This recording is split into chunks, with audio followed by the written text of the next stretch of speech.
Hello, I'm Dr. Vitka from Dr. Vitka's Myths, Legends, and Lore, and we're in Bangor, Maine. Maine, the Pine Tree State, vacation land, a state of beautiful forests and white sandy beaches, and a state of flying saucers. Well, join us today for a tale of extraterrestrial terror from Bangor, Maine.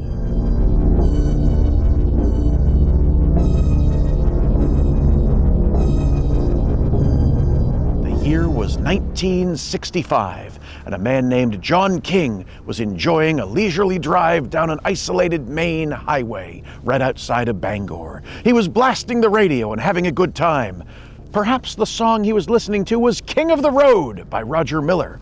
That was on the top of the country charts this day in 1965. Or perhaps he was singing along to Stop in the Name of Love by the Supremes, which was the top of the pop charts that day. Well, John did stop, but it wasn't Diana Ross who stopped him. It was a UFO. All of a sudden, the radio crackled out and his car lurched to a stop. John was puzzled. Then the car started slowly creeping forward, as if under its own power. A sense of dread came over the man. He'd never felt anything so terrifying. He looked out the window, and up above him was a tremendous flying saucer, a traditional silver reflective disc-shaped flying saucer, a UFO, and he was slowly being pulled towards it. He started to finger the gun he kept for self-defense. The sense of terror was overwhelming. When he was right underneath the saucer, he looked up. He pulled the gun and fired 4 shots. Depending on when he told the story, the first 3 shots connected with the saucer and pinged right off, or phased right through it apparently. But the 4th shot connected. When the 4th shot hit the saucer, it blasted into the air and disappeared just like that, never to be seen again. It ascended straight into the sky. And once the saucer was gone, John's car came back to life. The radio crackled back on, and he was able to limp back into town.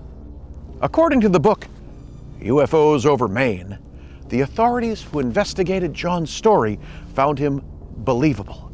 He was reliable, he was sober, and was extremely shaken up by what he'd experienced. We can't say for sure if it was an extraterrestrial encounter, but the poor man was shattered. Also, I found no evidence that any bullets were ever recovered at the scene, which is pretty strange. Whatever really happened that day, though, perhaps John did the right thing by shooting at that flying saucer. Personally, I wouldn't want to shoot at the aliens. I'd like to welcome them down and learn from them. But 1965 was at the dawn of the abduction age. People all around the world had started to report being taken up in the saucers and having unspeakable experiments performed upon them. So next time you're driving down the chilly Maine highways, make sure you keep your eye to the sky, right above the tree line. You never know what you're going to see up there. What would you have done? Would you have fired on the aliens, or would you have welcomed them down to chat? Make sure you let us know in the comments. Thank you for watching Dr. Vitka's Myths, Legends, and Lore.